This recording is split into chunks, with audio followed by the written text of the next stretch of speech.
While the influencers are painting rosy pictures of an amazing, innovative future, the truth of the matter is that altcoins are just simply state capture tools. Now, we've reported multiple times on why Ethereum, among others, is nothing but a state capture tool.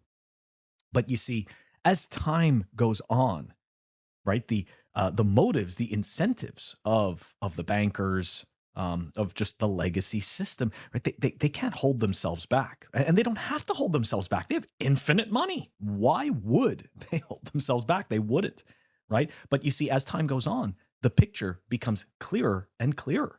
So let's dive into it. I'm going to take you back to an article from 2020. Okay, this is on Consensus's blog. Okay, for the people who don't know what Consensus is the layer 2 for Ethereum, a mechanism for layer 2 on Ethereum. But let's just go through it, right? So here we go. In 2020, August 25th, Consensus acquires Quorum platform from JP Morgan.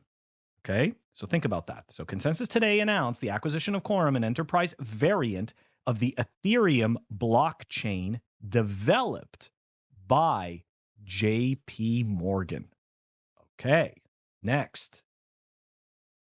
Fast forward to 2021.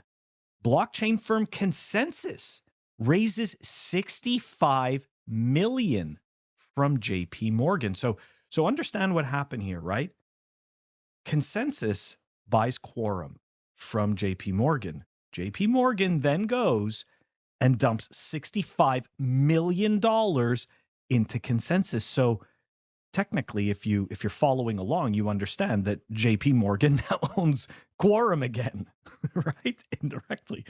Anyways, okay, so now we fast forward to today. BlackRock shares go digital on JP Morgan's Onyx blockchain. Wow. Wonder where that Onyx blockchain is being built. BlackRock, the world's largest asset manager, has tokenized its money market fund, which were later provided as collateral to Barclays in an over-the-counter derivatives deal. JP Morgan Chase & Co. announced on Wednesday. Loban added asset tokenization increases capital efficiency by freeing up locked funds that can be used as collateral in new transactions. JP Morgan plans to eventually let client institutions use other assets as collateral, including equities and fixed income.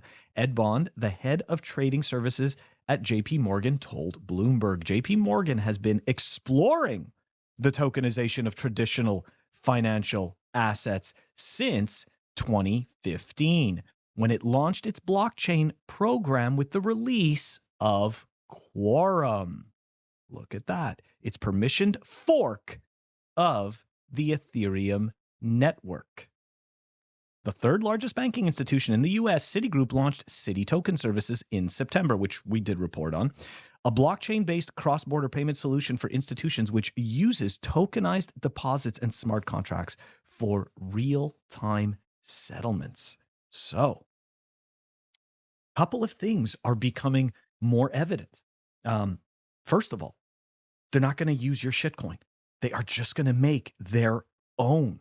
It doesn't matter. Like you see in this particular case, right? They're using Quorum, which is a permissioned, essentially a permissioned blockchain based on Ethereum. But it is something that JP Morgan and Consensus entirely control. That is the point. That's why these corporations are building on these platforms. This is why I also believe they are not building on Bitcoin, because they are not going to have the degree of control in a Bitcoin environment that they would like in a shitcoin environment, where they can create more money out of thin air, where they can block transactions, where they can essentially do all of the ridiculous monkey business they're doing right now. But they get to do it in quote unquote crypto. So, I mean, look, I know that people want to believe that, you know, these banks, these institutions, they're going to use your shitcoin. It's somehow going to pump your bags. ETH is at all-time lows against Bitcoin. Okay, so that's not it. The flippening, the merge, the move to proof of stake, all of that stuff has been a total scam. Okay, you've done nothing but hold a bag that just continues to drop, and all that's happening, okay, is that the businesses that choose to use any of these platforms, they just simply fork it and use their own version of it, where they are the kings in their own kingdom. So I know you want to believe that someone's going to use your shitcoin. They won't. Okay, it's zero adoption. You are essentially watching pets.com in real time. So for the people that are in this space that weren't that somehow were most likely too young back in the .com bubble, this is what it was like. There was a whole bunch of businesses that pretended they had use cases, and everybody in quote unquote invested in them because they thought that it was the future. The reality is that these shitcoin platforms and the tokens they sold you, all it was to monetize the devs' work. That's all they did.